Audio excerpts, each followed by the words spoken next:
Olá, bom dia, boa tarde, boa noite, para quem estiver entrando agora para assistir essa aula. Essa aula de hoje é sobre artigo de opinião. Meu nome é Joyce, professora de língua portuguesa da segunda série aí do ensino médio.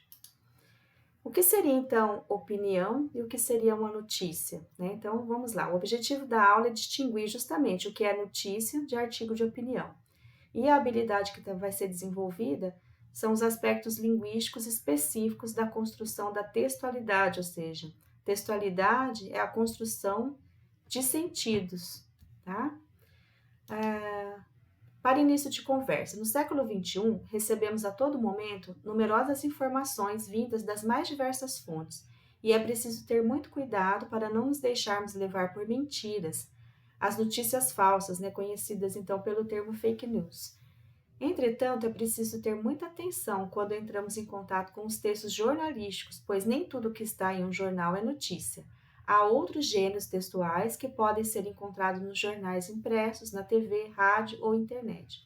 Ou seja, quando você abre um jornal, você vai ver que tem ali outros exemplos de textos textuais, de gêneros textuais, que podem ser encontrados naquele local. Você tem crônicas, entrevistas, charges, tiras em quadrinhos, né, o popular HQ, história em quadrinhos, reportagens, ensaios, artigos de opinião, receitas culinárias, anúncios publicitários.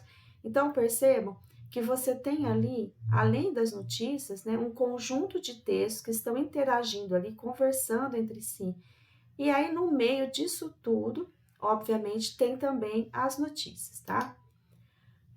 Para você entender primeiro o que é notícia, o que é artigo de opinião, vamos falar sobre objetividade e subjetividade.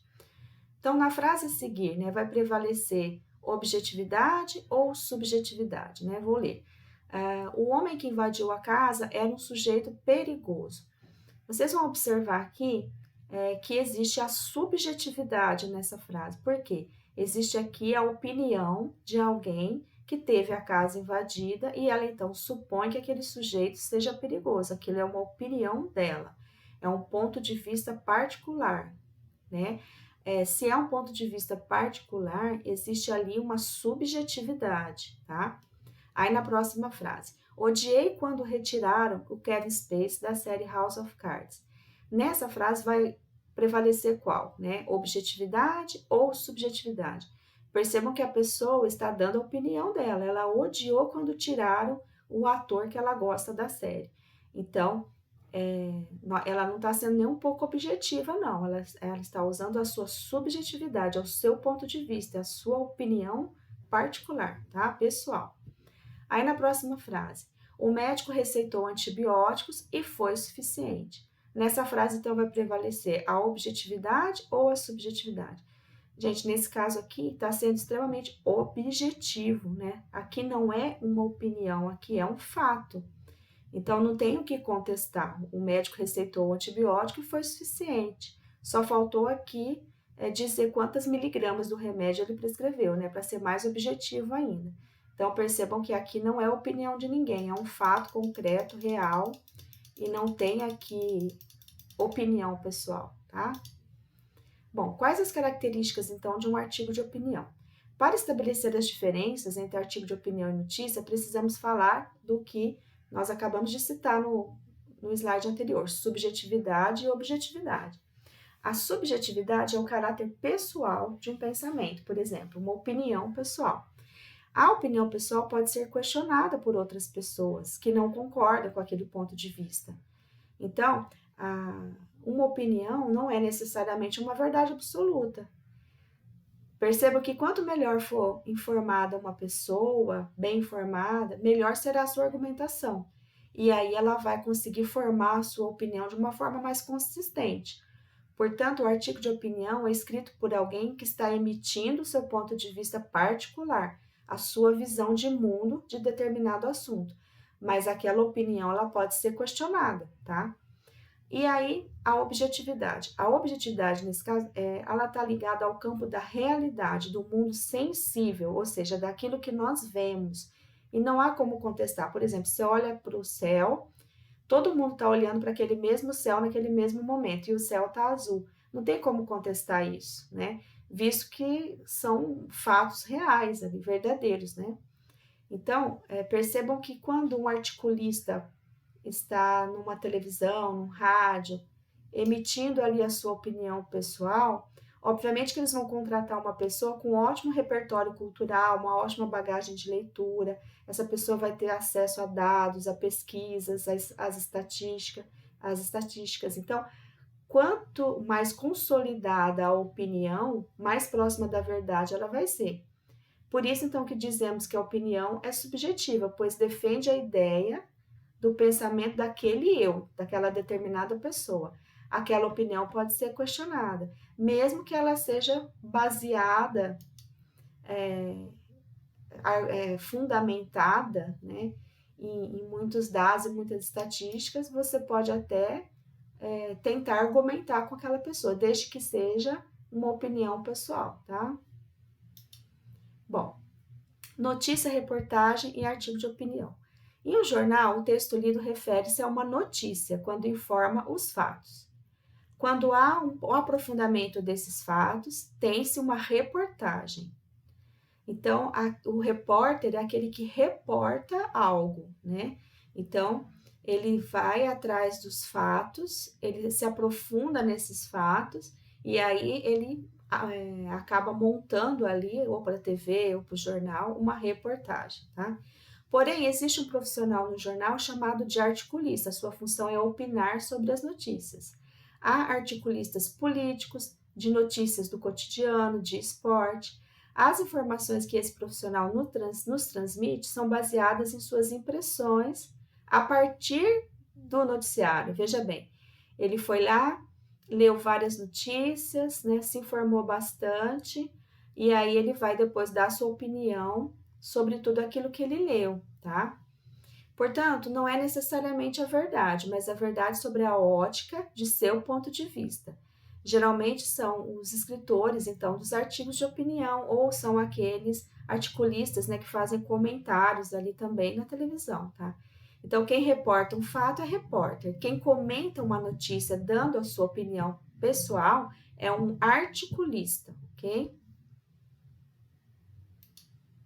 Exemplos, então, de manchetes históricas de jornais, né, que são textos denotativos, ou seja, que são baseados em fatos reais ali e buscam a objetividade. Avião atinge o World Trade Center e Pentágono. Veja bem, isso é um fato histórico incontestável, tá?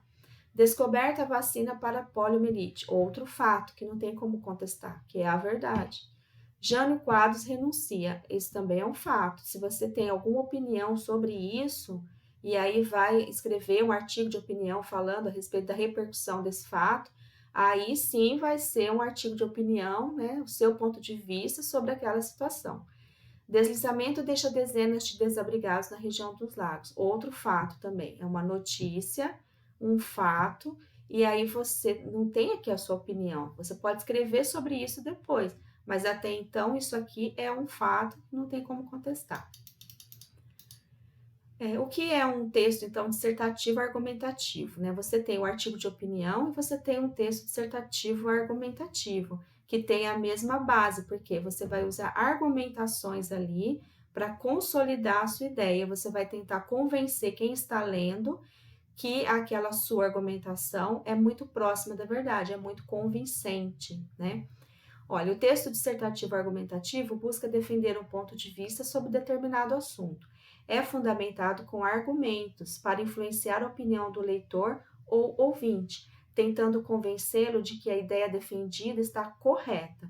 Seu objetivo é convencer ou tentar convencer o leitor pela apresentação de razões e evidências de provas, por meio de um raciocínio coerente e consistente, isso é, à luz dos fatos. Então, perceba que você vai escrever um artigo de opinião, um texto dissertativo argumentativo baseado, então, em fatos consistentes, e você vai tentar influenciar a opinião da pessoa que está lendo o seu texto, que aquilo ali realmente é verdade, tá? É uma situação ali de convencimento.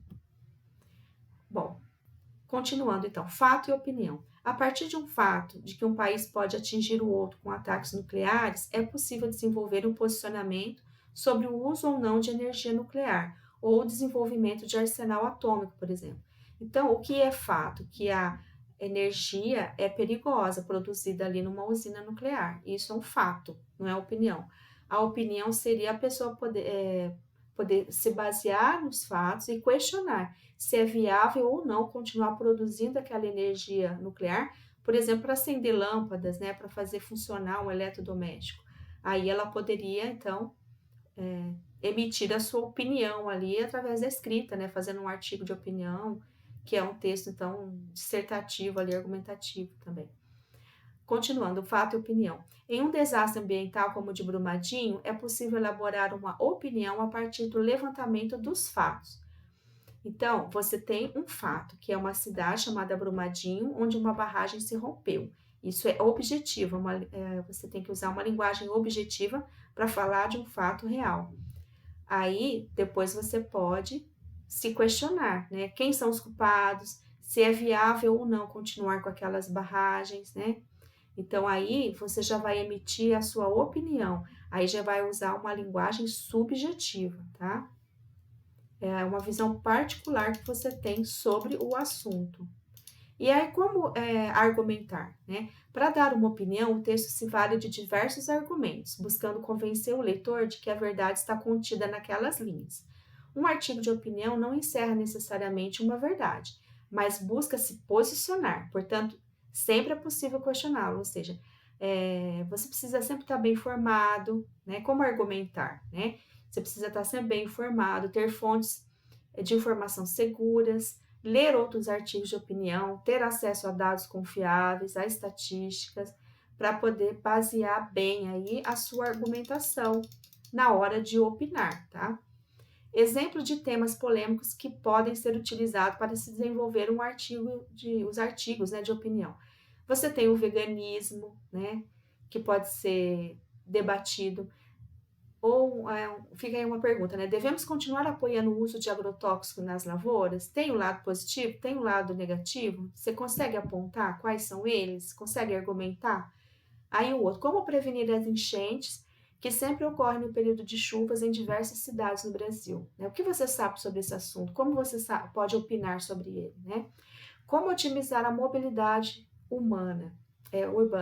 Nessa mobilidade urbana vai incluir o que? Os transportes, né? Como que as pessoas conseguem se movimentar dentro da cidade, não só de carro, mas de bicicleta, né? Usando nas grandes cidades, né? O metrô, nas cidades menores, né? Os ônibus urbanos. Então, é, tudo tem que estar a favor de quem circula pela cidade, né? Isso que é a mobilidade urbana. Como tornar a nossa cidade um ambiente mais acessível para as pessoas com mobilidade reduzida? Então, você tem uma cidade que é feita para carros, que as calçadas são todas quebradas, a pessoa que está em cima de uma cadeira de rodas, ela consegue se movimentar bem dentro da cidade que ela mora?